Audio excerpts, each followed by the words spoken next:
and welcome to tonight's Board of Selectmen meeting. Today is Tuesday, May 7th, 2024. We are meeting in the Harry Butters Selectmen's Chambers this evening at Norwood Town Hall. And we're also being broadcast this evening by Norwood Community Media, which will also provide a recording of this meeting at a later date. As is our tradition, we will begin our meeting with a Pledge of Allegiance and a moment of silence. I pledge allegiance to the flag of the United States of America and to the republic for which it stands, one nation, under God, indivisible, with liberty and justice for all.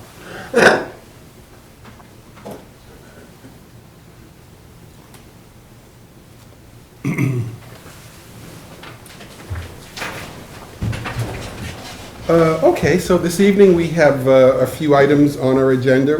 We have one appointment coming up at 6:35. Other than that, we'll go through our basic agenda. We do have an executive session, which we will have at the end of the session. At that time, we'll go into executive session. We will come out of executive session only for the purpose of adjourning the meeting. So that's later in the meeting. So the first item of business this evening is number one. It's warrant signature update. Submitting notification of reviewed and approved warrant report signed by the board's representative. Do I have a motion? File. Motion to file, seconded by Mr. Lane. All in favor, please say aye. Aye. All opposed, it's unanimous. We also have meeting minutes for approval of the board. Submitting meeting minutes for April the 9th, 2024. Do we have an approval for the minutes of April the 9th? Motion to approve. Do I have a second? Mr. Sad seconds. On the meeting minutes approval, all in favor, please say aye. Aye. All opposed? It's unanimous. Both votes. That takes us to our first appointment for the evening. Good evening. Good evening. So we have representatives today from the Metropolitan Area Planning Council. If you would be so kind to introduce yourselves and tell us what you're here for, and then I know you have a presentation you can walk us through. Thank you. Absolutely. So my name is Carrie Snyder. I'm with I'm the Managing Director for Community Resilience at the Neponset River Watershed Association, and I'm joined here. Martin Bilsford, the Director of Environmental Planning at MAPC, and my honor to be here for the second time in the last month on a different matter. Somewhat related, however. Welcome back. And we're here to give a general update on the Neponset region flood model and climate resilience project, in which Norwood has been a partner for the last 2 years, and to let you know where we are and where we're headed. So next slide. So for viewers who are not familiar with the Neponset River Watershed Association, we are a member-supported nonprofit organization dedicated to cleaning up and protecting the Neponset River watershed. The Neponset River watershed is home to approximately 330,000 people, and approximately half of those people rely on it for their drinking water.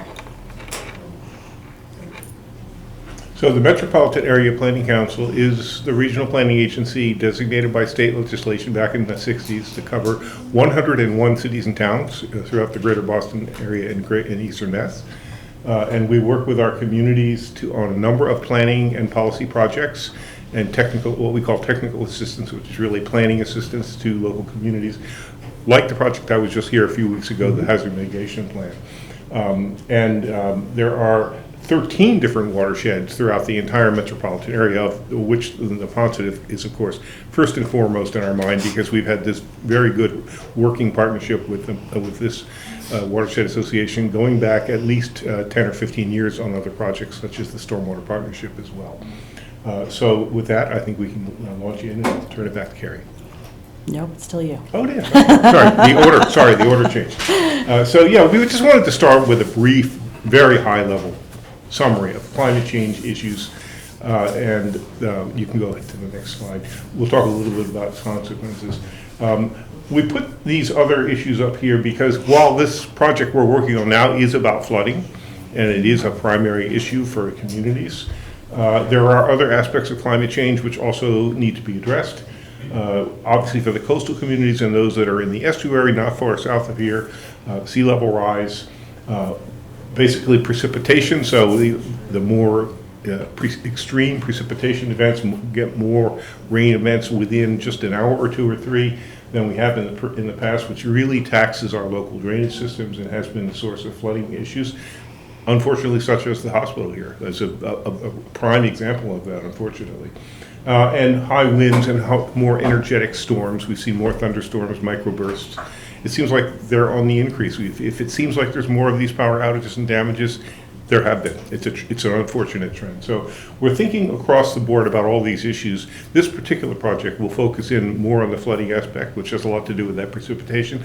And it also is, because it's also modeling the freshwater part of the watershed, so it doesn't actually talk about the coastal impacts in this particular project, but we like to keep those in mind for the entire watershed. Go ahead. So there are many different kinds of consequences for these climate trends. There's obvious public health impacts. The increased heat, the increased, which also leads to it's sort of like making air pollution problems worse, exacerbating, pollen and that sort of thing. Folks with different kinds of health conditions, and not only older folks, but some younger folks as well, are more vulnerable to these impacts. Depending on where people live, they may be more vulnerable to flooding if they live in low-lying areas that were developed a long, long time ago before we kind of mapped out where floodplains were. Thinking about the windstorms, I mean, in a little bit, it's hard to pin down exactly where that damage will happen, but there could be definitely all kinds of impacts to both homes, renters, owners, as well as small businesses. I think that's one we really want to take note of, because small businesses often do not have deep pockets in terms of their ability to respond and recover from these kind of events. So that's another, an economic impact on the community is actually another aspect. So when people think climate change, they initially think, oh, it's an environmental issue. Well, the source of the problem is environmental, but the consequences are social and economic and impacts on people as well as on our infrastructure. And do we have another one? Nope. I can't remember. Yes. Now I'll take over. Because of this, we wanted to get all 14 cities and towns in the Neponset watershed working together across town lines. These climate impacts do not recognize municipal boundaries, and so really it makes sense to be working together. And we know that the capacity to do that is limited within each town, so we'd like to facilitate that. So we are now in phase 2 of a regional project, and wanted to thank you, Norwood, for being such a strong partner with us. Next slide, please. So one of the main deliverables that we've come up with so far is a flood model. So it's a computer-based model that you can play around with on our website. And the idea was to come up with a tool that cities and towns could use to identify high-risk areas for flooding. So on the left, you see the percent increase of flooded areas. So new areas that might be flooded that we're not seeing flooding now in 2070. And then on the right, you're seeing an increased volume or increased depth of flooding across the watershed. And you see, this is something we're seeing region-wide. We're not seeing this in any one particular town. Next slide, please. This is another image from the same model looking at Norwood. So this is South Norwood here. And important to note is that this is a watershed-wide model, so it's good for identifying areas for further study. It's not good for actually planning and implementing a project. But so far, Dedham has used it to hone in on one of their neighborhoods that has experienced a ton of flooding and is expected to see more flooding, and are looking at sort of interventions that could be useful, and that stemmed from this model. So you can see in the blue areas are where we're seeing where the FEMA flood zone is. So where there has been past flooding. FEMA only looks to the past. In the green is where our model is showing that there's potential flooding today. And the orange is showing where the 500-year storm might be today or in 2070. But what we need to understand is that the 500-year storm, which is a storm that has a 0.2% chance of happening in any given year, is really going to be the 100-year storm. So a storm that has a 1% chance of happening in any given year come 2070. So we really need to be looking at these flood zones that are further out from the FEMA floodplains. Next slide. And this is just another image showing a planting field brook I think is the brook that's coming down here. And I'm not sure if this shows the area where that unfortunate driver was stuck in that storm a couple months ago. But maybe that's an area that, we can start looking at either here or somewhere upstream to try to figure out how to store that water and slow it down. So that was one of the main deliverables. Next slide.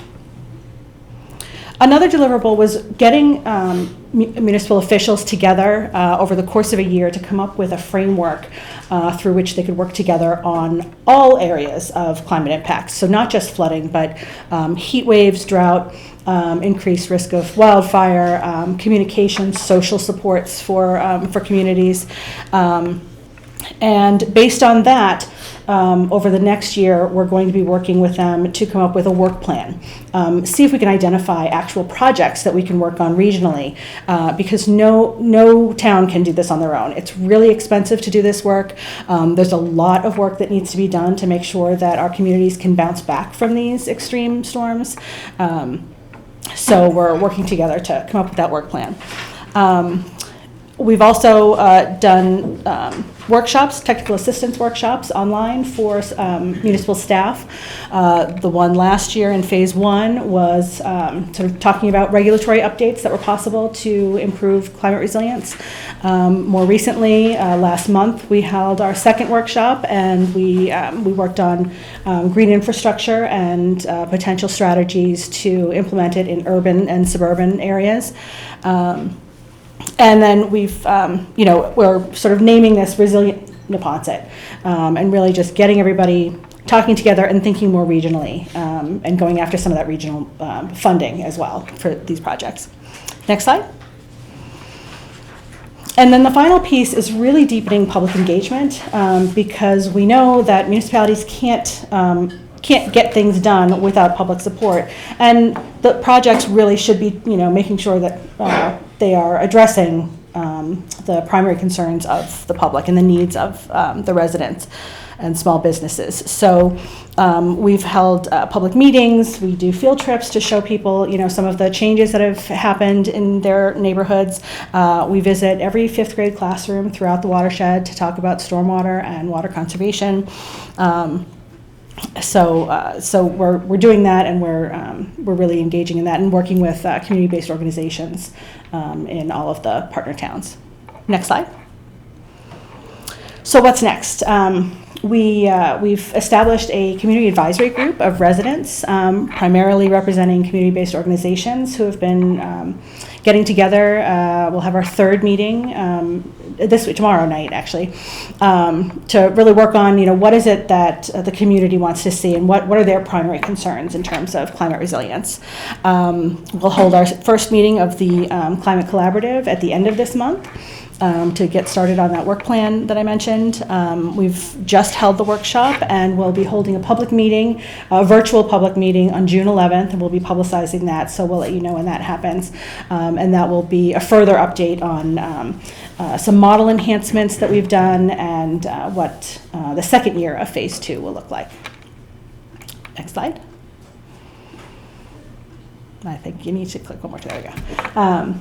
So we'd be happy to answer questions about this project. You can also feel free to get in touch with me later, get in touch with Martin later. But we just wanted to really thank you for being such a great partner for years now on both stormwater and climate resilience building. Thank you. Any questions from the board, comments?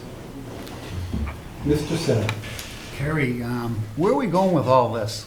Are we looking for money from the town, each town, to put in a certain fund?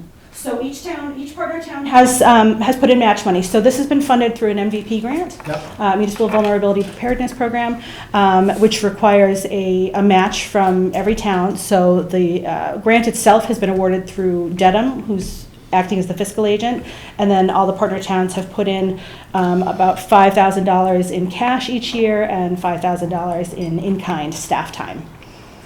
I know that majority of the problem from where I come from, South Norwood, that whole strip coming around. Yeah. I remember with our past conservation agent, there's a lot of down trees and stuff blocking the Hawesbrook River going down before it gets to the 2 fishing pond holes. I mean, if you start clearing out the streams that we have, and allocating some money towards that, or the town, or how we do that, that's your first step. I don't think we're gonna stop Mother Nature for tornadoes, hurricanes, rain. We just went through 15 inches of rain in the last month and a half, and the Yeah. Hawes Brook and all the town, no, we didn't get any flooding.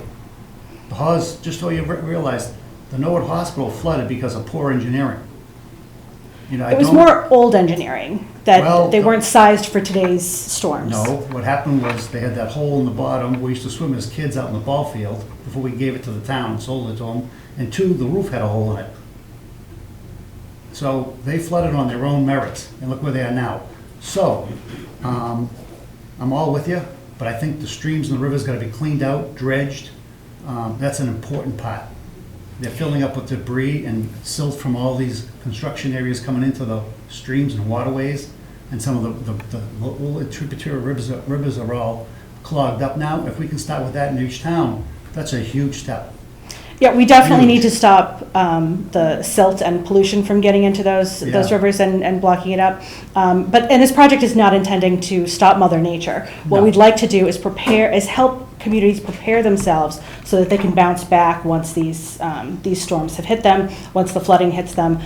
Certainly, if clearing a stream is going to help, we will take a look at that, but it's really going to take a lot more in terms of slowing down this water, because we just have so much pavement in the watershed. Yeah, and the other part where that guy went down inside that by Upland Road, we've added 2 lanes of road pavement, and it fills in that little valley, and I travel it every day, and it was just a poor design. So we need to fix those before we can blame something else about it. I mean, I'm not blaming something No. else. We're just, this is No. the reality that all of our towns are No, but I hear that facing. this Yeah, person that yeah. got stuck in the water. Yeah. Well, that was the reason, that the thing filled up enough that he went into that hole. There was a hole there created by some more construction being built below and above him. But keep up the great work. Thank you. That's it, Mr. Chairman. Other comments, questions? Mr. Plasko? Yeah, I was gonna make some comments similar to that. I see every morning Hawesbrook down behind the hospital, and the little ponds down there. And this year with all the rain we got, they really moved along and it really flooded the bankments. Yep. Quite a distance this year, more than I've seen in the past. And I think that's because the stream itself needs to be. Yeah, we cleaned. saw that throughout the river, though. It's not just Hawesbrook. It was up and down the Neponset River and its tributaries. There was just so much water Right. that came down this year. So the least important thing that just has my curiosity, Weston and Sampson, they partners, they contribute, the consultant that's hired to help you, what's their role? Yes, so the project team consists of Weston and Sampson, MAPC, and NEPRA, with Dedham as the fiscal agent. So Weston and Sampson actually built the model, and they've been enhancing it. We've been helping with field work and community engagement. MAPC has been helping with community engagement and with the technical assistance. We're all working on the model to make sure that that the public-facing portion of the model is useful for everybody, and that towns can actually use it to plan and further investigate some of these issues. Thank you. Yep. So my question is, so we have tons of engineering work that has been identified in Norwood, that from a stormwater perspective, our system is under capacity, that it's not able to move water quickly enough through town to deal with the storms like 2020 or Yep. future storms. Is this something that other communities in the watershed are experiencing as well in terms of their system capacity? Absolutely. The infrastructure, the stormwater infrastructure in the Northeast is ancient, and it just wasn't built for today's storms. So everybody is sort of looking at that and trying to figure out how they can expand capacity. The work that you are doing within the watershed, this kind of work will help identify perhaps funding opportunities that are available at the state and federal level for towns that may have needs such as upgrades to their system that we can avail ourselves to. Yes, through- we are always willing to help with that. And having done this model and having done a lot of this work, I do think that'll help us leverage funding. There's a lot of funding out there that is really geared towards regional projects. Everybody wants to see people working together across town lines. And so we're hopeful that with this Resilient Neponset Climate Collaborative, that we can leverage more of that funding and get everybody working together. Are you interested in engaging any more residents in your, is there anything we can do for you to help? Absolutely. Sponsor your? If anyone is interested in, we're looking for more people to join the community advisory group. We'd love a great turnout for the virtual public meeting. And so if anybody is interested, they can visit our website, email, or call me. But once you go to neponset.org, you'll be able to find it. So the virtual meeting is on the watersheds website? You need to register via Zoom, but it's on our website. Okay. So the registration is on our website. Great. Yeah. Thank you very much. Thank Any you. other questions, comments? Yes, Ms. Grove. Thank you, Mr. Chair. Just a small question about the model a bit. So it's factoring for the increase in rainfall, which is great. And then I saw that you had a component that obviously we're not directly coastal here, but that there are considerations for communities that are directly coastal. Are there any aspects of this for, as sea level rises, obviously people on the coast are the first to be hit, but water system being what it is, I have to imagine that that water also still feeds further up, right? I've heard about things like brackish water infiltration and things like that. So when we talk about communities that rely on the watersheds, has there been much, looking at how, say, brackish infiltration or other sort of the water system creeping deeper inland, how that's affecting the model? So our model ends at the Baker Dam in Boston and Milton, which is really the head of tide. So the Baker Dam is what's keeping that brackish water from further coming upstream into the Neponset. We are working on doing some work in the estuary, and hopefully over time we will be able to combine those two. But coastal flooding is really a specialty and requires some more stuff. But Woods Hole Group, and I think there's another group that we're working with, has already done a lot of work there, so we're hoping to sort of gather some of that information. But in terms of the water coming up, the Baker Dam is really sort of keeping that from happening. Awesome, thank you. Yep. No further questions. Okay, if there are no further questions, well, thank you very Great. much for the Thank update you. and for the information. I really appreciate it. Thank you very much for your You time. got like an every other week thing going. You're welcome to come back in 2 weeks if Check you my like. schedule, yes, thank you. Thank you very much. Thank you. Thank you.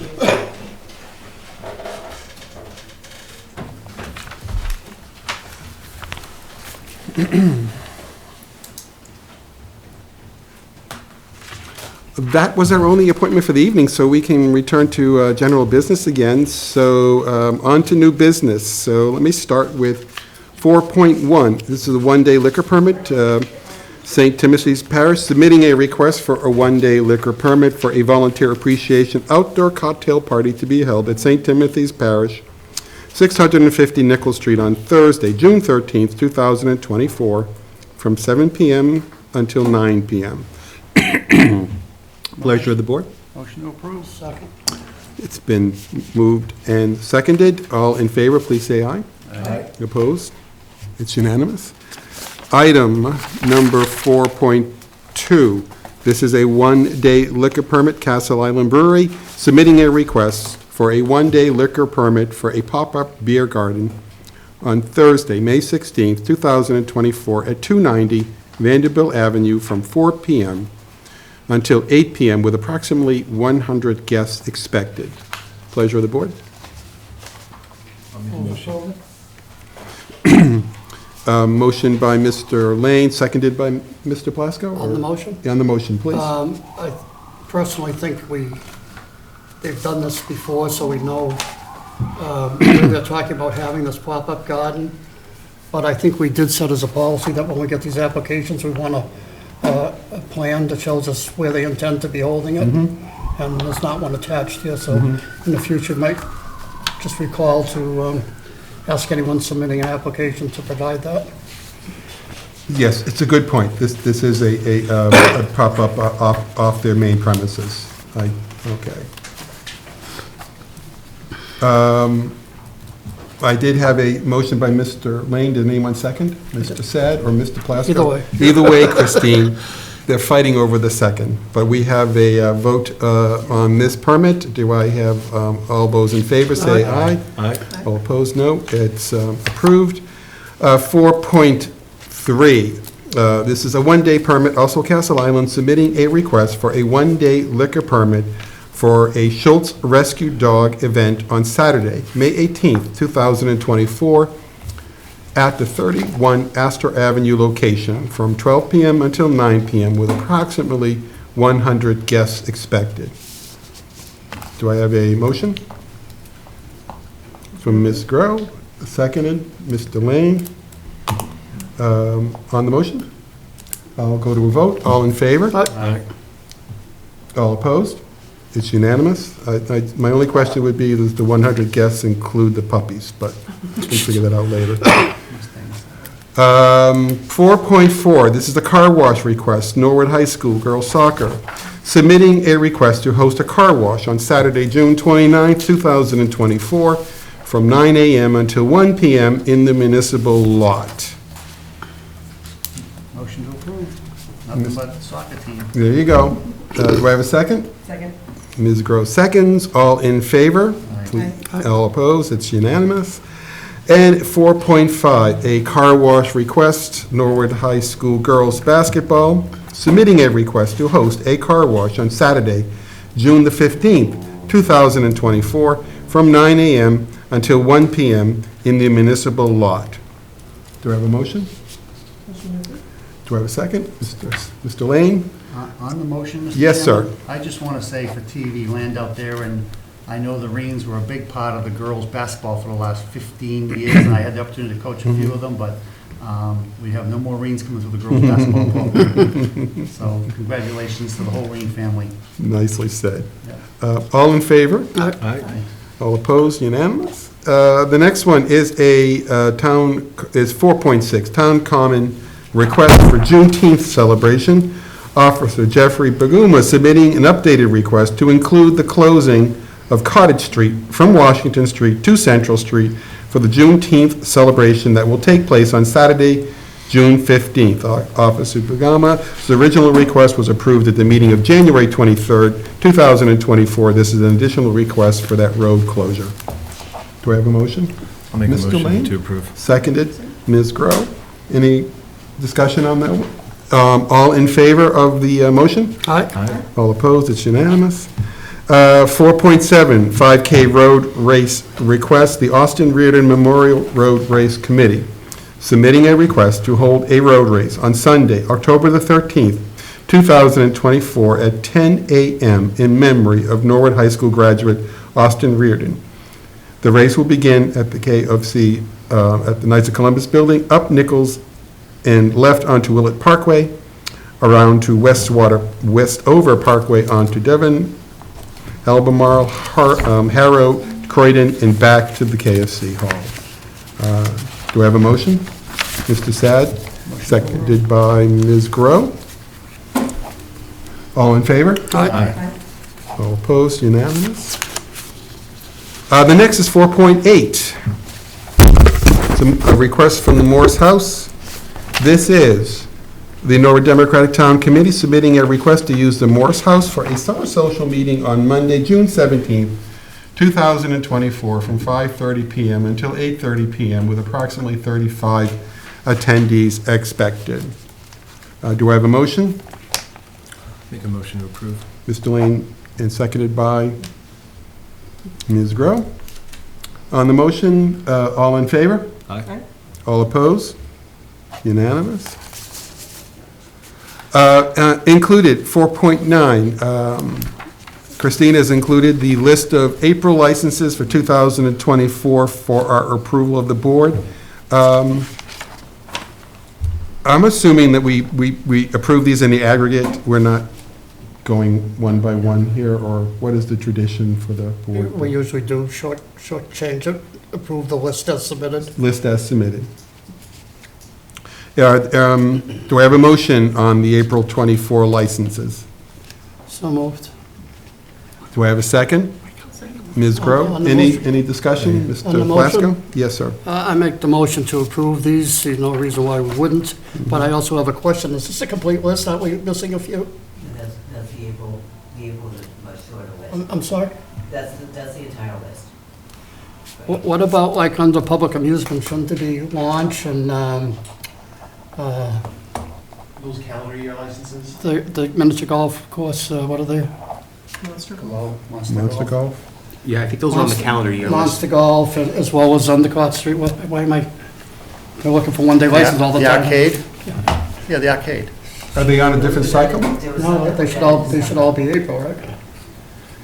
This is the list that I had from last year. And on the pool tables, we're missing Weapons Hall. I think there's They no longer use the pool table. Oh, they're not applying for it? Okay. But the others were December. But the list as it stands, so moved. Yeah. So we can approve the list let's take care of the motion. So do we have a second for the motion? We did, okay. Can we approve the list as approved, and then, Mr. Mizuko, maybe you could look into the We'll double check, other yeah. folks that Mr. Plasko has brought up, being any public amusement licenses and such as Monster Golf. So it's been motioned and seconded for approval of the April licenses as submitted. All in favor? Aye. All opposed? It's unanimous. Okay, so we have 4.10, item 4.10. This is the appointment of Council of Aging. Last meeting, we did have opportunity to meet with several folks that came in to talk to us about being appointed to the Council of Aging for the one vacancy they do have. I know that we've had time to consider the applicants and the interviews. Do I have a motion? Mr. Lane? Thank you, Mr. Chairman. First, I would like to say that all the applicants seemed great, and it's greatly appreciated the work that they put in down at the senior center. So it's a tough choice to make, but it's also a good one because all the candidates were great. But I was particularly impressed with Miss Kayleen Bichette, and I would like to nominate her for an appointment to the Council on Aging. Okay, so a nomination's been made for Kayleen Bichette. Bichette. Okay. Sorry about that. My writing is very bad. Do I have a second? Ms. Gross seconds. Any discussion on the, I'll put it to a vote then. All in favor of appointing Kayleen Bichette to the Council of Aging, please say aye. Aye. Any opposed? Unanimous. Christine, you'll contact her to let her know? Thank you very much.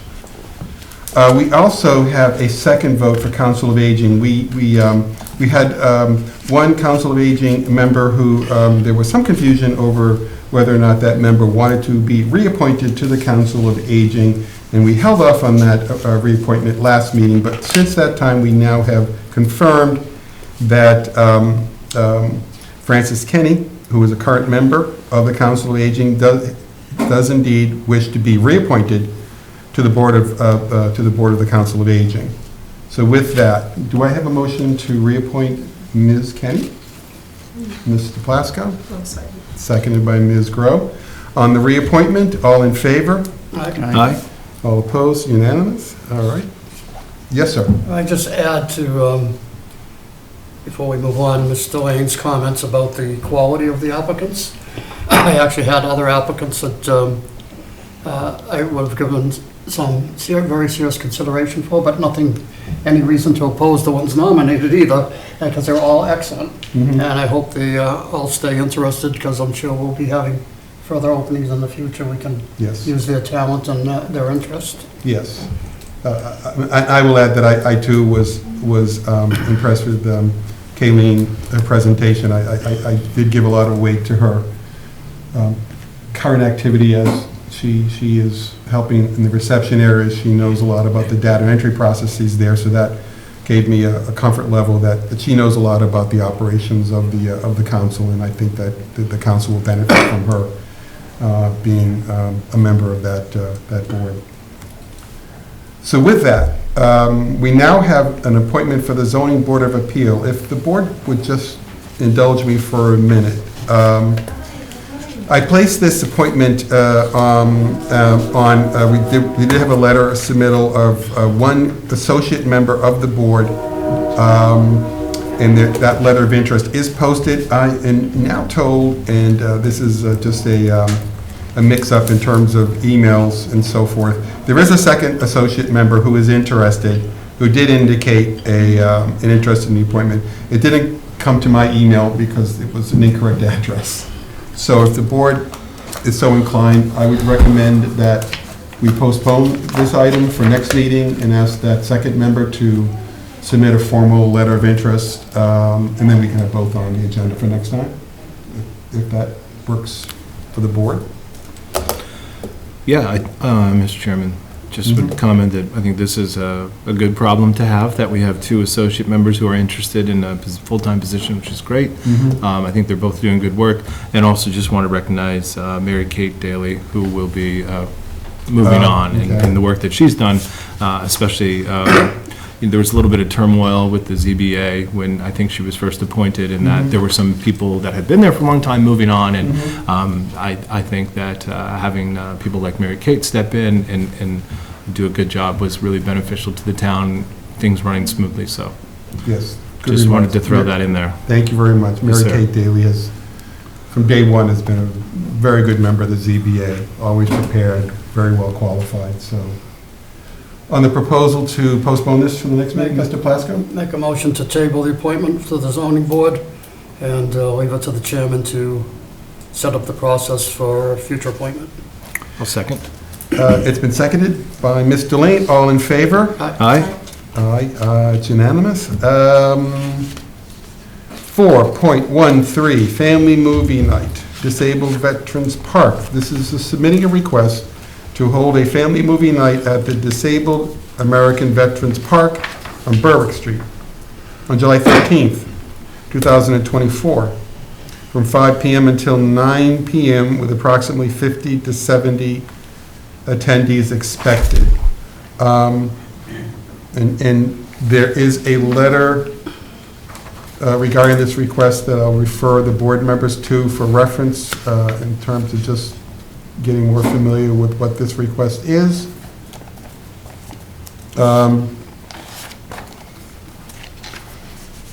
So I'll open it for discussion, but do I have a motion first? Go ahead, Ron. Oh. Fine. Somebody make a motion.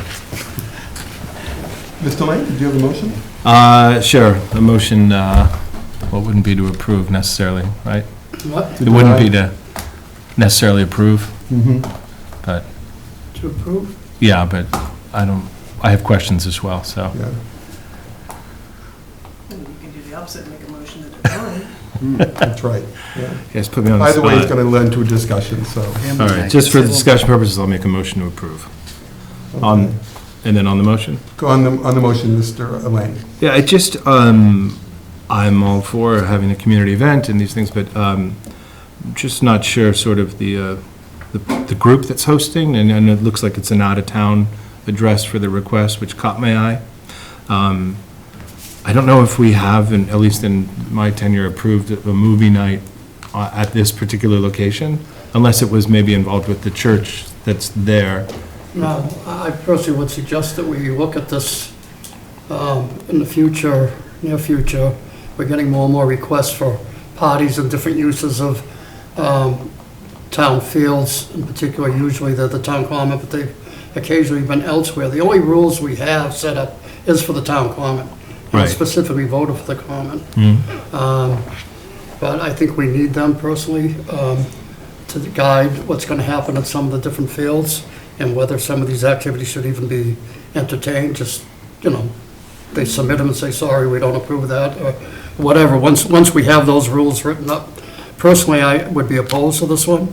I think it's, again, not what I think is necessarily the proper use for the park, and even though I think it's at its free, it almost seems like it's promoting a commercial purpose, and the idea of it being at night in that particular location, we've unfortunately lost at least one young lady on Chapel Street crossing, was during the daytime, but not at night. But the park has been used several times, at least once or twice a year, by the church that we have approved. Yeah. But that's also usually daytime, And and they we close the close, street so right. that the safety concerns somewhat taken care of.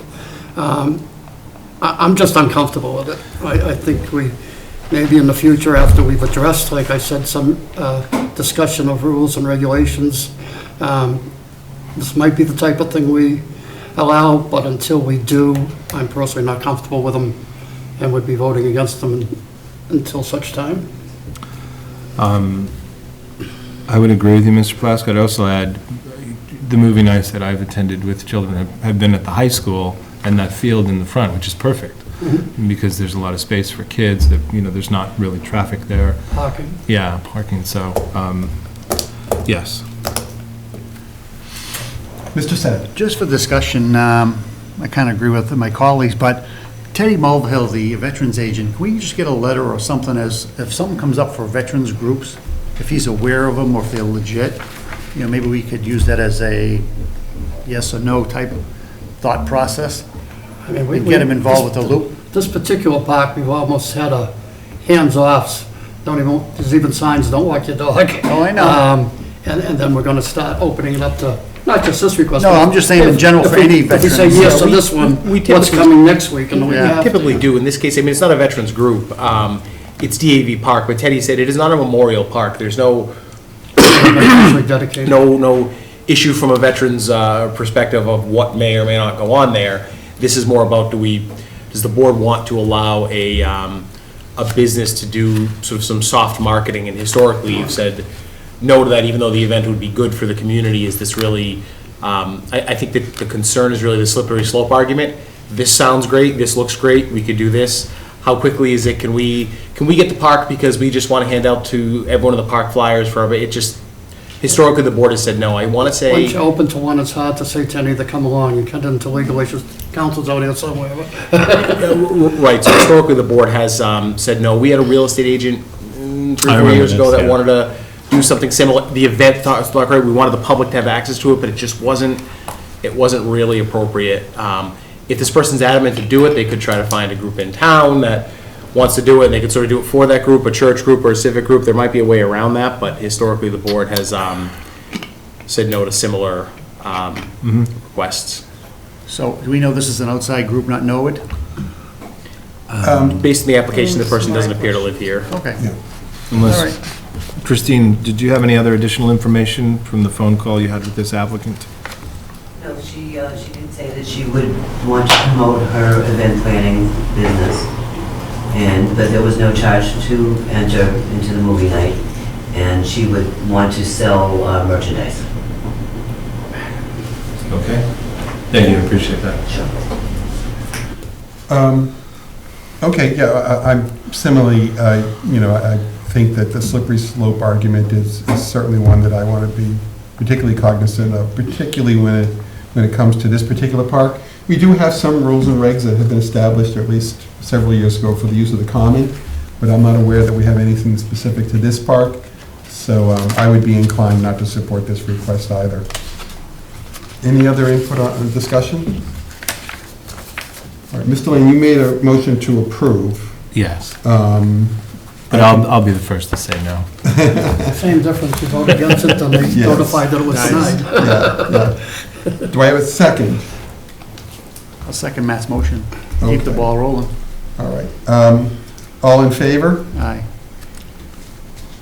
All opposed? Aye. Aye. So I think that's 4-1? 4-1, okay.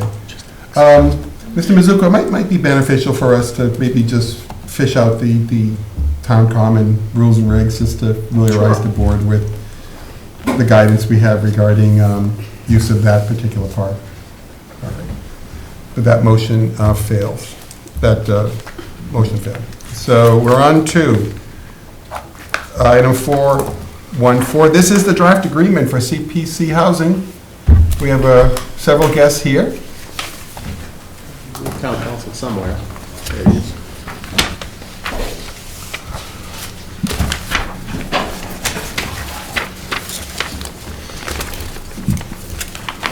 Good evening. How is everyone? So just for the purpose of the meeting, if y'all could just identify yourselves again for the record, that would be great. Sure, Mr. Chair. My name is Kristen Phelps. I'm the staff person for the Community Preservation Committee. And Joe Sheehan, chairman of the committee. Sir? I'm Greg Rich, and I'm the head of real estate and CFO at Veritas Communities. Thank you for having me tonight. You're welcome. We took a vote at the last meeting, was a position vote. The selectmen took positions in all the town articles in our yellow sheets. The vote was 2-3 for the select board not to support this particular project. However, we did stipulate that based on the discussion we had that evening, that if the agreement, or we have here now the draft agreement for the project, to address some concerns that the board had at that meeting, we would have the opportunity to review the document, which has been presented to us in the agenda this evening, and invited Mr. DeLuca here to walk us through how the agreement works and such as that. And if I may, maybe I can just open up the discussion, Mr. DeLuca, with the draft agreement, and could you walk us through how it addresses the issues that have come about in the last couple of weeks? They'll be able to hear you. Okay. That's just right at the end. Thank you, Mr. Chairman, members of the board, Attorney David DeLuca for Town Council's office. I have had the opportunity to work with Ms. Phelps regarding the development of this agreement. It's very much a standard form agreement, and it does have, I think, provisions that do protect the town. In particular, Section 4 of this agreement that I know drew a good deal of attention, which is entitled the recapture of funds. Understanding that the town is committing a significant amount of money to a worthy project, it is nonetheless important for us to envision the worst case scenarios. In this instance, I understand that we're committing money to the purchase of property with the understanding that it will be developed for veteran housing. Again, a very worthy project. My discussions with the staff on this project, however, is that we need to be assured that our money is safe. And that's why we've written the provisions in Section 4 that allow the town to recapture its money in the unlikely event that the project does not go forward. However, it is important to understand that once the money is spent, and I understand that the money is being spent on the purchase of the property, which is in effect an asset that exists. If that occurs, then my recommendation is that in addition to the recapture of funds provision that we have here, that we also have a mortgage. And a mortgage would allow us sort of a straight line opportunity that in the event that the project does not go forward, we would have security if in fact there is property that's purchased. So that was the only additional provision that I think we can continue to work on and make sure that the town is well protected.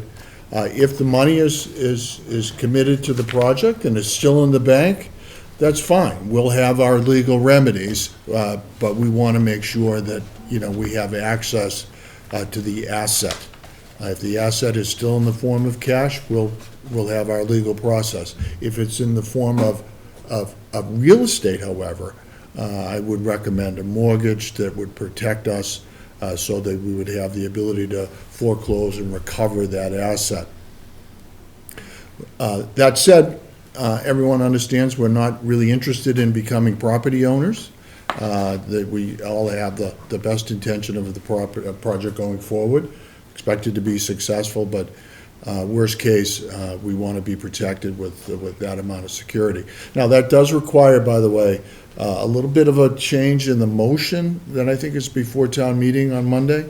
I want that motion to read for the board to be authorized to enter into this development agreement and a mortgage that would be appropriate for security in this matter. I looked again at the motion and just commits the money, the appropriation, but what I want is for this board to be authorized to continue the negotiations, if you will, in order to obtain proper security. So with a few wordsmithing changes to the motion, I think we can cover that. Otherwise, I think, this is standard form agreement that has a very, admirable goal, which we all hope to be achieved, but in the unlikely event it doesn't, we want to have the security to protect us. Thank you. I'll open it up for comments, questions from the board. Mr. Sapp. I have a question. You're the president, CEO of the organization? No, I'm the CFO. Chief Financial Officer. And the head of real estate. Have you got a purchase and sale on this property currently? Yes. So why do you need our money? What is it being used for? The money is being used to acquire the building. So we would use $1 million of community preservation money, and then the gap financing is going to come from the state, $600 for the remainder of the acquisition price, and then the rest will come from the HLC at the state for the construction. So the way affordable housing throughout the Commonwealth and the country is generally built is public dollars funding private nonprofit or for-profit developers. In this case, we're a nonprofit developer. So generally tie up the property, so to speak, and then reach an agreement and cobble together the funds. Luckily, our seller has been particularly patient in this case, which is generally not the case. So my question, how many people from Norwood are going to use this building? Veterans. How many veterans from Norwood are going to be utilizing the building? 22, 21, 13? It's 20 veterans Yep. Who come through the Regional Housing Authority. So much like the Norwood Housing Authority, I can't guarantee that they would be current Norwood residents because just based on the wait list and how that's structured, it's a regional rather than town by town methodology. So out of all how many towns are involved with this group? All Norfolk County? Which group? Yeah, like your group. Caritas Communities, we own properties as far south as New Bedford, as far north as Salem, particularly in the greater Boston area. We have 350 units in Boston, and then about 900 throughout eastern Massachusetts. But my question, are you going to other towns like Canton, Dedham, Sharon, Stoughton, and getting money from them too? Or are we just the only one putting our money up? No, we've gotten community preservation capital from a number of towns, including at our biggest property, which is a 128 unit property in Cambridge, where we got community preservation committee money. No, I'm talking just this one, for Norwood.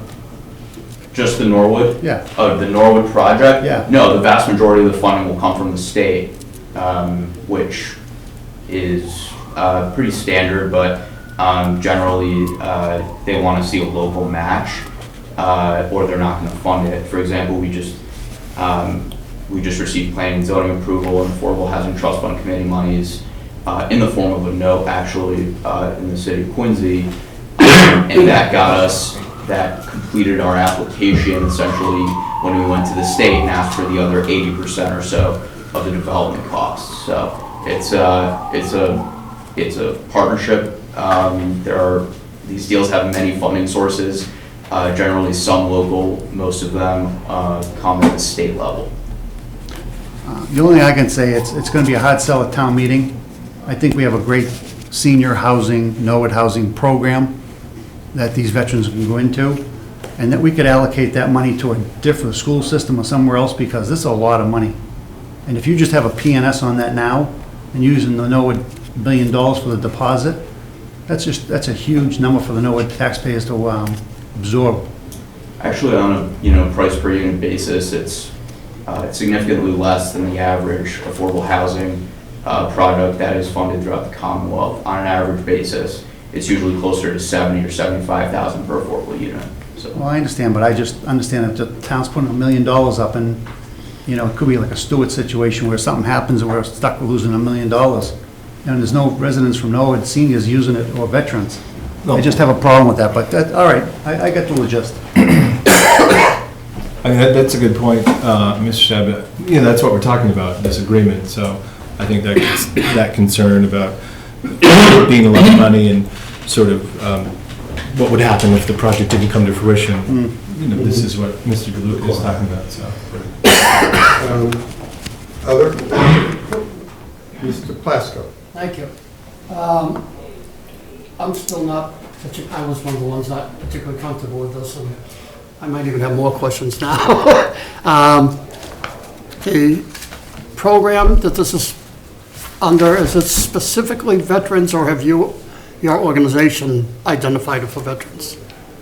Is the funding from the state for a veterans program, or have you? So there's a few areas where it's restricted. The first and foremost is we're working with the Regional Housing Authority in Boston to get VA vouchers, which fund veterans-only housing. It's on a project basis. The other component that would allow this project to be acquired comes from a partnership between the Executive Office of Veteran Services, CDAC, and the EOHLC at the state level. So those are a bunch of acronyms that really mean the state and specifically veterans housing. So they're funding, a portion of the acquisition and then a portion of the actual development or construction. The retrofitting of the building will be funded by those same three organizations. What's going to restrict it to veterans, if that's kind of where your question is going, is in the actual deed restriction recorded at the Registry of Deeds. We can and will restrict the project to veterans making under generally 30% of their median income. If I go back to Mr. DeLuca, you mentioned a mortgage. Has that been discussed with? No, I'll say this, that this agreement and the aspects of it is still a work in progress. My understanding is that Caritas is amenable to some of the changes and the details that the town would require. To answer your question, no, I haven't yet had a chance to make that clear to Caritas yet, that we will require, or I'll recommend that for the board. And did I understand your comment? I think you were referring to this board. We would be executing Yes. documents? Yes. For this agency? Well, no, I shouldn't say that. It's the Community Preservation Committee that's committing the money, but I would want the Board of Selectmen to approve it. Yeah, because that was another question I had that refers in this document to the committee keeping records and kind of following up on the project.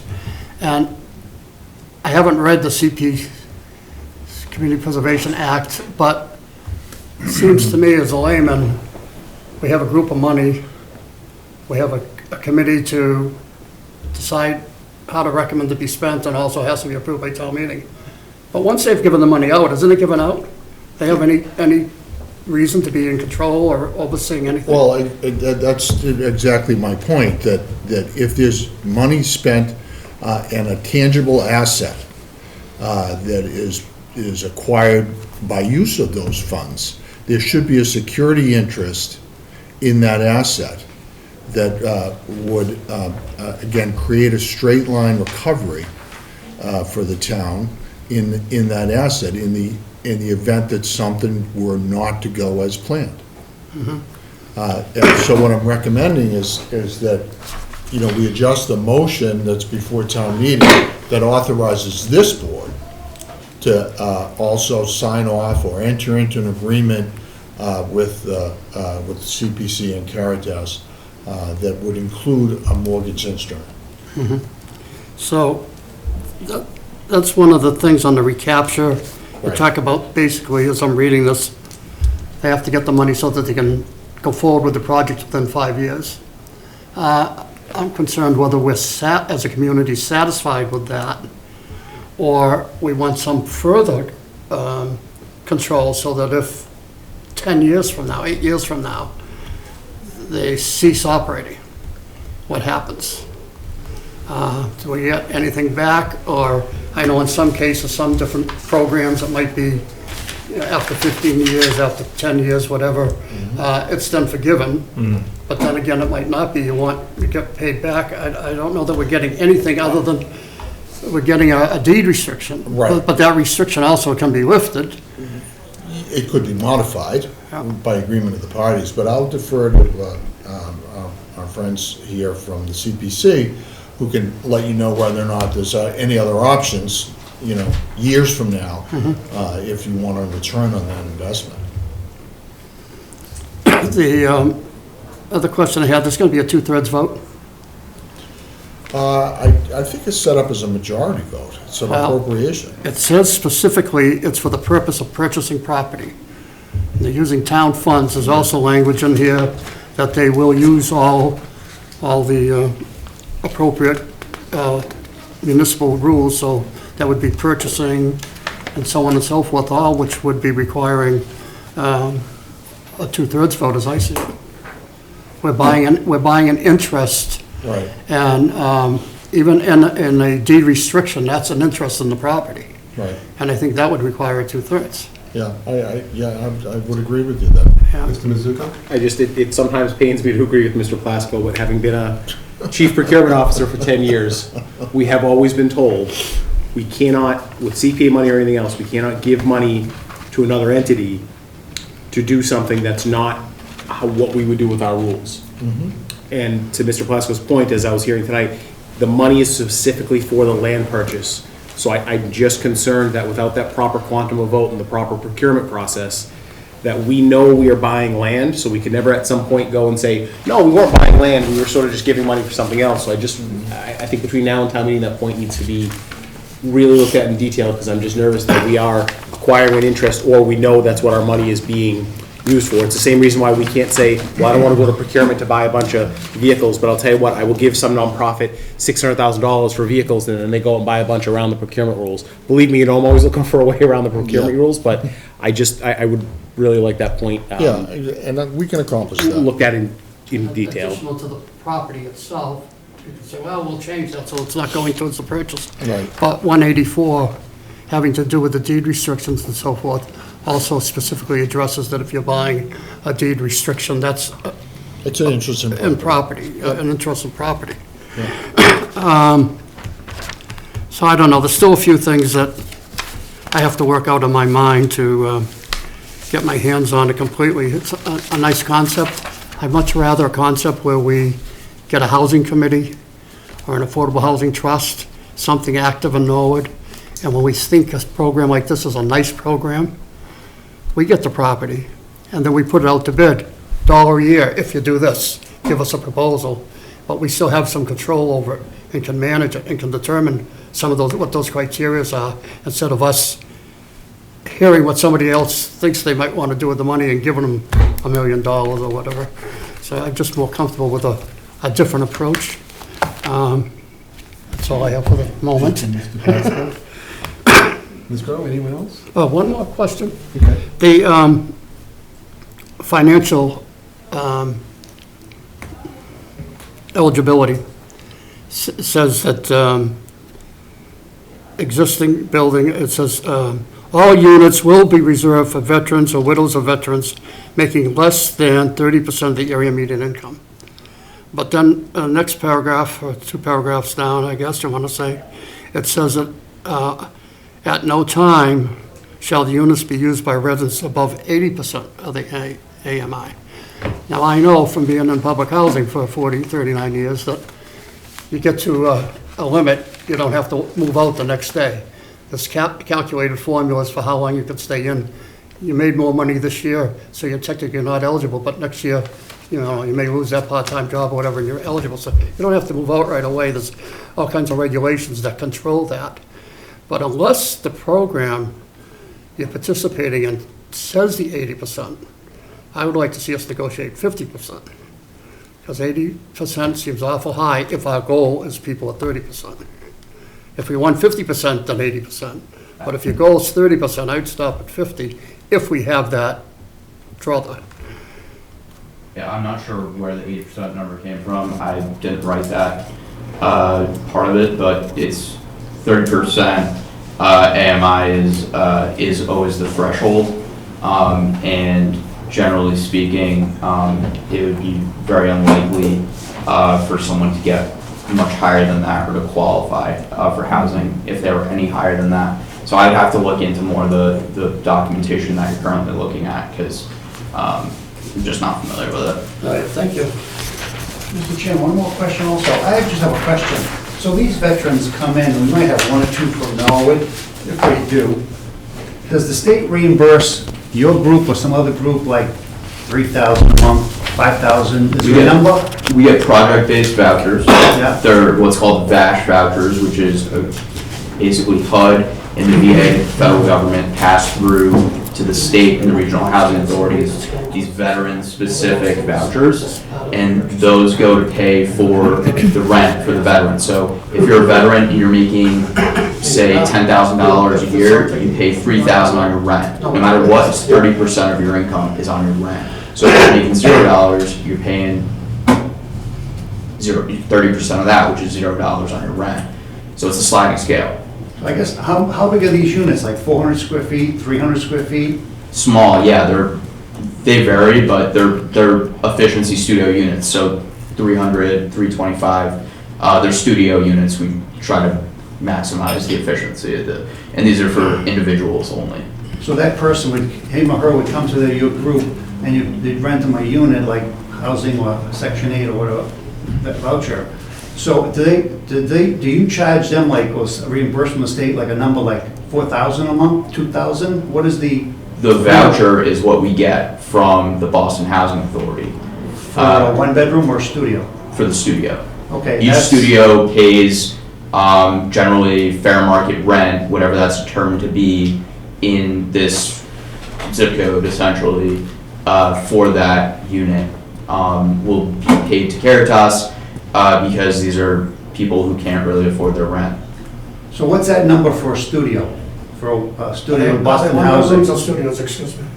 They're studios. They're fully contained units, bathroom, kitchenette. I don't know what the number is off the top of my head in Norwood. 2,200? I think it's about 19 right now. For studio? 1950, yeah. Could be. Yeah, I honestly don't know Norwood off the top of my head, but. All right. Yeah, that's how it works. It's subsidized housing. Okay. Thank you. Mr. DeLuca, so you mentioned the references you made to a mortgage and the modification to the motion that is needed. Would that kind of stipulation also be added to the draft agreement? Is that something that needs to be put in here? Yeah. Okay. And I also noticed on the document that we have a reference to other possible provisions. I don't know where we stand with the other possible provisions. That I guess this is a reference to things that we might be able to include going forward in the draft. Proof of the property is free from encumbrances, reporting requirements, and certificate of authority for the recipient. Is there a position that folks are taking regarding those three bullets being included in the draft, or are they just out there as ideas? Yes, Ms. Phelps. Thank you, Mr. Chair. So I will be honest, this has been a huge learning curve. And when I've worked on things like this in the past, it has generally been the CPC kind of approving the project in concept and then having the attorney sit down and work out the details. I did reach out to several communities that have done many of these, Salem, Beverly, Northampton, Amherst, Newton, and kind of got a dump of sample restrictions from them. Salem seemed to be the most recent and the closest, and so I was pulling some pieces from their agreements. They do seem, in the conversations I've had with their CPC or she's actually in their planning office, is that it really is specific to the project. I mean, if a concern comes up in the process of, doing due diligence, if they're concerned that there might be a lien on the property, they want to make sure that that's been dealt with. So it is, and it's typically after the fact. Typically, town meeting takes the vote, and then the grant agreement is developed that governs going forward. So this is, I guess this was my best effort at putting something together so that you all would have something to consider. We'd have a starting point for discussion with Mr. DeLuca and Caritas, but it is, as I mentioned in my memo, not meant to be the end point. It's a draft agreement. It's very, very Your draft. assumption is if it should go forward at town meeting with a positive vote, then the agreement will then be Negotiated. finalized for signature at that point in time, and those Yes. items, including the mortgage reference, would be Yep. dealt with. Okay. And if I could just jump in on two other points. One, there, and I guess I'd ask Mr. DeLuca to look into, in the Act, Section 4F states that 30B shall not apply to the acquisition by a city or town of real property or interest therein. And so I guess that's I'll send you the reference to that. And I know there's been some back and forth. I did reach out to some other towns, and some have taken a majority vote, and some have taken a 2/3 vote. So it does seem like it's almost a town by town scenario. So and I'm happy to reach out to more communities to see how they've dealt with it. But there is a provision in the statute. And then the only other thing I wanted to mention is to your point about the spending it on other things. So the way that CPA is set up, money is appropriated into, it has to be spent or reserved for future spending in certain categories, one of which is community housing. So I understand that a large chunk of this project, 4/5 of it, is out of the undesignated fund. To date, no undesignated funds have been spent towards community housing. 1.2 million has gone towards historical, and 1.3 million of undesignated has gone to open space and recreation, but nothing in the undesignated fund has gone to community housing. It was always contemplated when CPA was adopted that it was intended to create, support, develop community housing, which the way, as Greg mentioned, in the state works is it's not, it can be town by town. You can have a first-time home buyers program, you can have rental assistance, and I think the CPC would be very open to those types of programs, but the way CPC works is we have to have an application before us. And having worked in a community that took 3 years to adopt a municipal affordable housing trust, it can be, that process, just getting that enacted can be fairly big hurdle. So in the meantime, we're going to be putting money into the community housing bucket, $90,000, $95,000, $100,000 a year. We currently have $280,000 in that bucket, 200 of which we were proposing to use towards this project. But it will, over time, be accumulating money. And again, I just want to, I guess, emphasize that we have not a dime of undesignated funds has been used towards. We've had two projects that have moved forward with community housing funds. The Housing Authority received $350,000 straight from the community housing bucket last year, and the $10,000 went to the Regional Housing Service Organization. There was a prior application that was withdrawn for some micro grants, but turned out they didn't move forward with that project. So I guess I just wanted to share that information on Just one community quick, housing. can we use some of this money that you're talking about for senior housing? If an application came forward from somebody who is willing to develop senior housing, yeah, there are certainly other organizations. So for instance, I think it's Harbor Lights in Beverly, one of their projects was they were developing for senior housing, but they're a nonprofit, and the way that they were developing it, it would still be subject to that same lottery system through the state. But if there were an applicant, or if the town, so Needham, for instance, has their own housing nonprofit. I don't know how else to. It's been in existence for decades, and they routinely apply for housing funds from their community preservation committee. But it took, I'm sure, some time to put together, and they have to follow all the other rules of nonprofits, and then apply for funds and pull together all the various pieces. I don't know if you saw the information session, but it does routinely take, 3, 4, 5 different parties, the state, the local, an existing nonprofit, sometimes community development block grants, to get all the funds in place to make a project move forward. It's typically not one person coming in saying, yep, I want to build a senior housing complex, and I just need a few extra dollars to make it happen. But Yeah, we did that with the Lowell J.C.'s bill when it was after your time. They built senior housing in Lowell, and they were the spearheaders to build it. So let me look into that a little bit, because we can do something similar to that in Norwood. There's a big demand for that, for senior housing in Norwood. Yeah. The only caveat I guess I would put on that is that community housing does require that the folks that are going to occupy it can't make more than 100% of annual median income. And then on the subsidized housing inventory, that limit is 80% of AMI. So it's there are some folks that I know my mom would be interested in a senior housing unit, but she wouldn't qualify on an income basis. Right. So. Perfect, thank you both. Mr. Plasko. I'm sorry, I don't want to belabor this one, it was just, the longer we take, we get to think of things. It's brought up about the rent and the vouchers. Is this going to be project-based vouchers, Yes, sir. all from Boston? Yes. They're the regional housing authority for the veterans vouchers. So if we, you have a modified motion for the town meeting. Let's assume that this achieves the necessary vote that's needed to approve the project. The parties then enter into a negotiation with the agreement that's standing before us today with those modifications that we talked about. Does it come back to the board? Right, so I'm looking for, and as we customarily see in town meeting votes, it's a vote to authorize. It's not a mandate to spend, it's a vote to authorize. So I'd be looking for the language that appropriates the money, and further to authorize the Board of Selectmen to negotiate and enter into a project agreement such as what we have here, along with a mortgage to secure the town's interest in that project.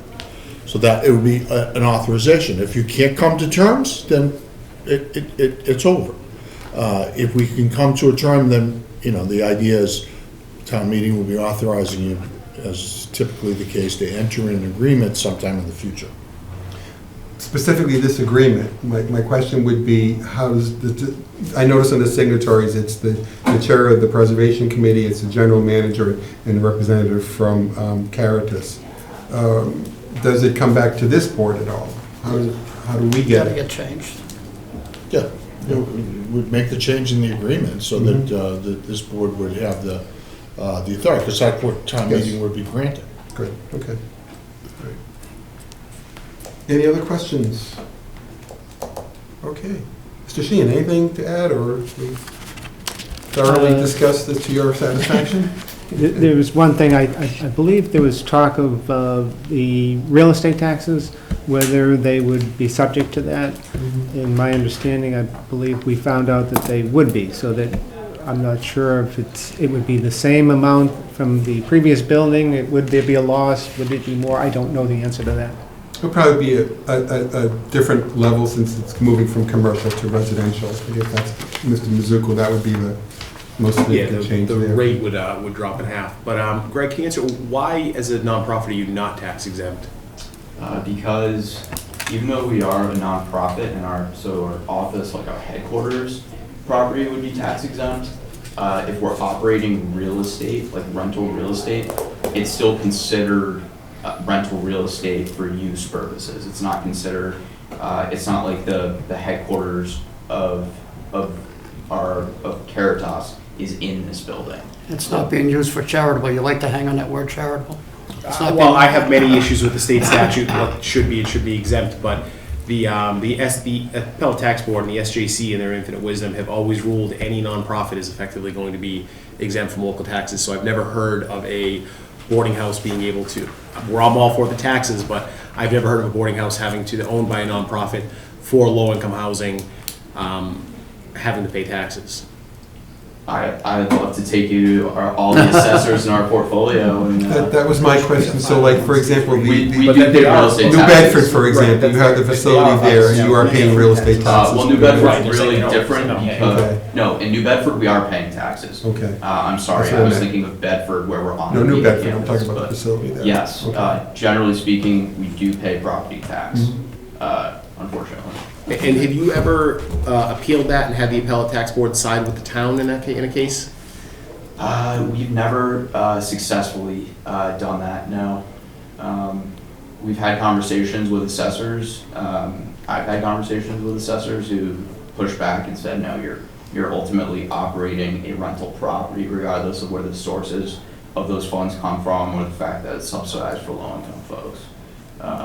It's definitely something our board members have talked about, and it's a point of frustration, but ultimately we pay property taxes. But you haven't challenged that any of your properties to the appellate tax board? Or We have not taken real legal action, I would say, that's correct. Mr. Sheen. And we did pose the question to the assessor here, and he said it is taxable. Okay. So, Thank you. Final questions, commentary? All right. Thank you all for coming in. Thank you. Appreciate you it. all. Appreciate the information. Thank you now. She works on community development party downstairs. I'm playing 2 days a week. So, one last item here. So what we agreed to at our last meeting when we took positions on the yellow sheet, the position for support was a 2-3 vote, not to support the CPC article for this particular project, with the caveat that we would have this meeting where the draft agreement would be presented to us, and we'd have an opportunity to review it, and also have the discussion that was had this evening.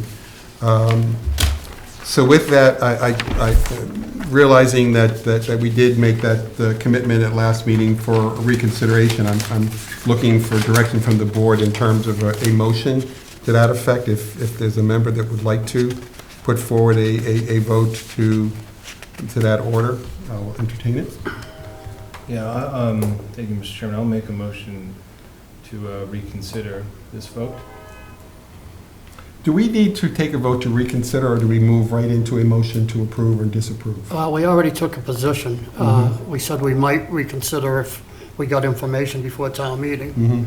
So I suppose it would be a It's really technical your opinion on that. reconsideration.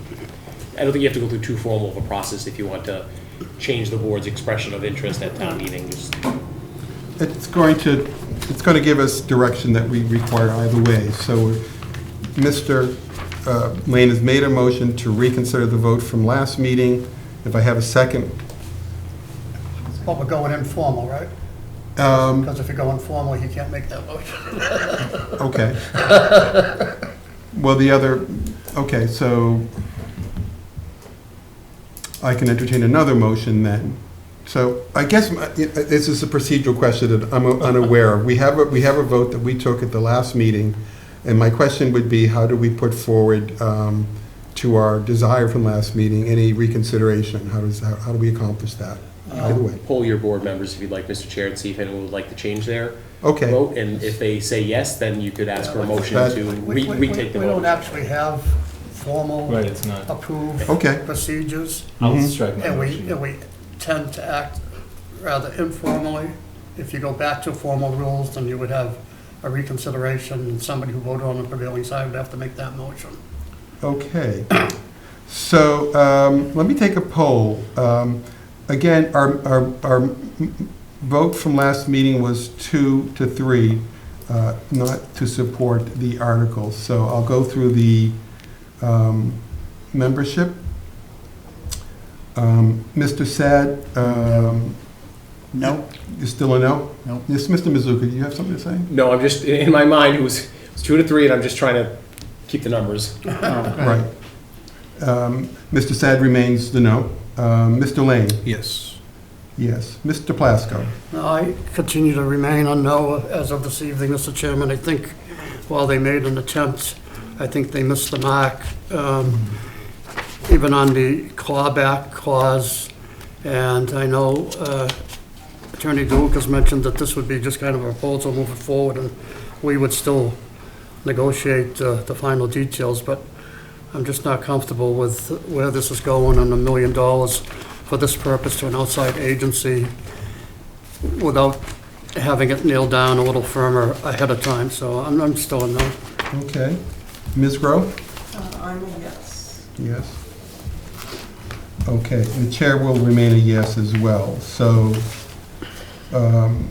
we now have 3-2 to support it. I want to thank the board for the diligence they put forward here. I know I got a question yesterday at the motions meeting from the finance chair whether or not they would have information from this board in terms of what our final position would be. And Mr. Mizuko, if you could make the finance chair aware of the... I will.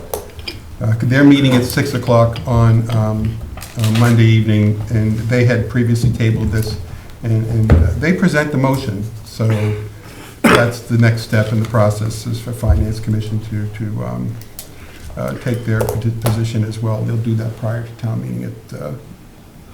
We should resurrect it, we already voted, it's done, but I was just thinking, I always think of these things after the fact. Of course. We had a lot of discussion on the details of this. We really didn't pick up on, I didn't pick up on until Selectman Grow had asked the manager a question about costs. There's some potential ongoing costs the town's gonna start absorbing with this. And don't know that we took that into consideration enough. I know I didn't. Oh, and we're all members of town meeting. We'll still have the opportunity to express and vote there as well. So the door is not closed for further discussion, for sure. All right. With that, we can move on to the next item of the agenda. Let's see where we were. Draft agreement. Now we are at, yes, thank you, cemetery deeds. Thank you, Christine. We have cemetery deeds submitted. Do I have a motion? Motion to sign? Second. All in favor? 5-0. And we have 2 more items under new business, FY24 goals and objectives. Mr. Mizuko, as per our request, you've been putting pen to paper, I understand, recently. So- Yes, I think I sent you a list of the FY24 goals we established in the budget book and the progress on them. I'm not sure if that got forwarded tonight. No, what I'll do is, I will forward that to the board, and my recommendation to the board would be, so we had a discussion several weeks ago about putting forward the performance review form. I will work with you, Mr. Mizuko, to transfer that information formally onto that form, distribute it to the board for our next meeting, before our next meeting, so everyone will see that. That way we can put it in, into the form that we approved several meetings ago. And probably use a June meeting for certain discussions around next steps regarding FY24, although we're well through it right now, but also we want to keep on the agenda. FY25 is coming up, goals and objectives for Mr. Mizuko. And I know Mr. Mizuko has also shared with me some ideas around that. So I apologize for not forwarding that to folks in advance, but we still have opportunity to do that. And I'd like to just have them in the format that we agreed to. If that's agreeable to the board, I will do that. All right. 4.17 was just any outstanding discussion that we need to be aware of for the annual special town meeting warrant. I don't think we have any, but this is our opportunity for anyone to... No, we include this on the agenda just in the event that you took a vote earlier to change your thoughts on it. If there was any final, technically you could pull things from the warrant, or if you wanted to make any other changes or thoughts, or just, you may mention, Mr. Donnelly, the board traditionally hosts meetings for the days of town meeting. We will, we normally do that, but assuming you want to continue to do that. Does the board feel we need a pre-meeting at 6 o'clock on Monday before? I think we always should post one. Let's post it. Christine, if we could post a 6 o'clock meeting at the high school Monday evening? Anything that comes up at that time, we'll have an opportunity to deal with it. We'll just make a little longer night for the 5 of us. With that, we're on to memorandum. Do I have a motion on memoranda? Motion Two file items. 5.1 and 5.2. Second. Motion made and seconded. All in favor? Aye. 5-0 vote in favor. And that brings us to manager's update. Mr. Mizuko. Thank you, Mr. Chairman. Just a couple quick items for the board. We hired a new energy manager who started this week. Stephen Solbo is his name. We are happy to have somebody in that position. We've been down for a while, particularly as the next round of Green Communities grants is open and due within the next couple weeks, and the state has a new sort of climate leaders project that we, sort of like Green Communities 2.0, if you will, that we might want to jump into and see if there are any funding opportunities there. And we had a couple of ongoing projects we just wanted to get cleaned up, so we started this week. That is a position we share with the town of Sharon. And in a bit of somewhat sad news, sad because she's retiring, but happy because she's doing what she'll be spending more time with her family. But Sarah Winthrop, who's worked for our town and in particular the DPW for more than 30 years, is retiring. She's going to stick around for a little bit and keep doing weights and measures for us, which she's done for a while. But Sarah has been a loyal and faithful employee of the DPW for many, many years and contributed in a lot of ways to the town. So we were certainly going to miss Sarah in her retirement, although she already has her home in Vermont ready to go and is looking forward to spending time with the family there. And then just a personal note, just a thanks to Alan Slater. I was a bit under the weather last week. I'm still not 100% back, but he was able to step in and take care of the municipal finance one-on-one presentation for me. So my sincere appreciation to Mr. Slater for being able to step in and pinch hit for me. I'm grateful for it. Great. Mr. Sad. Selectmen's agenda. I want to thank everybody that attended and came and had some fun with our South Norwood Fishing Derby. We had 300 to 400 people. It was packed. What a great day. And also the Norwood Sportsmen's, Alan Howard and the team up there had a great turnout for their fishing derby last Saturday. And a shout out to the Norwood baseball team. I was watching the overtime at Severia, number 3 in the state. They beat them. Wow. And it was a great win for Norwood High Baseball. And Coach Ig won the team, so congratulations to the Norwood High School baseball team and keep winning. And that's it, Mr. Chairman. Thank you, Mr. Sad. Mr. Lane. Thank you, Mr. Chairman. Just to note, not this Saturday, but next Saturday, Haitian Flag Day celebration on the Common from 12 to 3. And it will be a really nice event, so I hope the weather cooperates.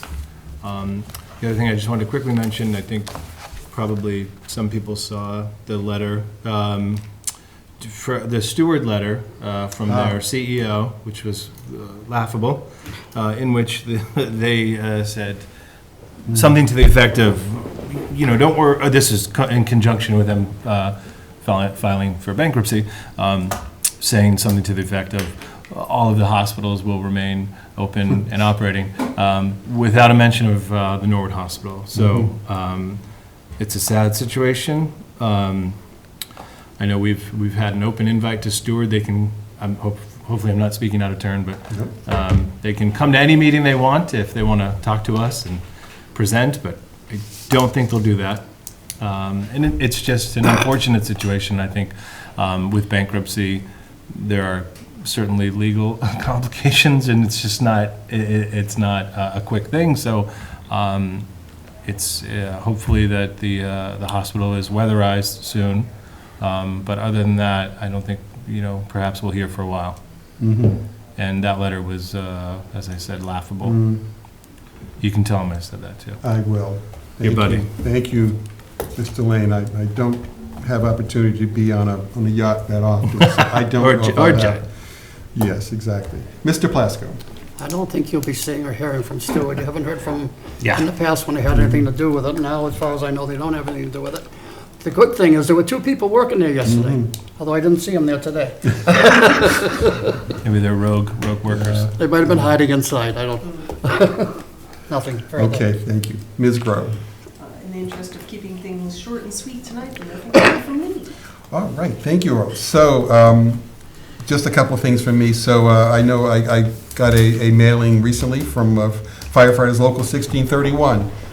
They're hosting 2 showings of the film Burned, Protecting the Protectors. This is at the Public Safety Community Room and the Public Safety Building on Manhattan Street. It's tonight, so you're not there, you missed it. But there'll be another showing on Thursday at 7:30 p.m. This is a movie that will provide a lot of education for what firefighters are dealing with in terms of protecting them in their jobs from cancer risk and such. We have the Black Earth composting program. Today was our first day of pickup. Congratulations. Here we go. So went very well. I took a little ride around town, and we have up to just about 550 people enrolled in time for this particular one. We will keep open enrollment. We still have, when we achieved, the good news about there is that we achieved a preferred vendor rate with Black Earth for that, which is good. And our appropriation, generous appropriation from town meeting is substantial enough for us to continue to enroll for the coming weeks. So if you want to enroll, there's still this opportunity to do that. The information is on the DPW webpage on norwoodma.gov website. Hazardous Waste Day, I see, is happening May 11th. That's 8 a.m. on Saturday at the Winter Street facility, 370 Winter Street. At your desk, colleagues, I just asked Christine to put out a reminder or a document, conflict of interest, a statement of receipt. So last meeting, we had the open meeting law requirement where we were given the copies of the open meeting law and provided Mary Lou Folan, our town clerk, with our receipt and acknowledgement information. Similarly, on an annual basis, we should also be receiving the acknowledgement of the receipt and the document of the conflict of interest law for municipal employees. That's at your desk today, and I'm going to suggest if you could just see the acknowledgement and please fill it out, and we'll collect it at the end of this meeting. This is an annual requirement. Going forward, my suggestion would be open meeting, conflict of interest. First meeting in April, we have both documents just at our desk, and we can take care of that annual requirement for both documents at that time. That's it for me. So, last on our agenda, if I can find my agenda, there it is.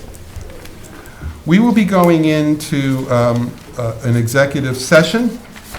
I'll read the purpose in a moment, but I will just remind folks watching that we're going to enter executive session. We will return at the end of executive session for an open meeting for the purpose of adjournment only. So with that, I'll read the motion. Executive session, two purposes. One is to discuss strategy with respect to collective bargaining or litigation. If an open meeting may have a detrimental effect on the bargaining or litigating a position of the public body, and the chairs so declare specifically, and we would discuss in the ASME contract. And purpose three, also, to discuss strategy with respect to, a litigation update. So that's our second purpose. So we're discussing collective bargaining strategy and litigation update. With that, I will poll the members for going into, do I need a motion? Do I have a motion to go into executive session? So moved. Do I have a second? Seconded by Mr. Lane. Mr. Sad, yes. Mr. Lane? Yes. Mr. Plasko? Yes. Ms. Grow? Yes. Chair votes yes. It's 5-0 to go into executive session. Good evening, everyone, and we'll see you next time. Thank you very much.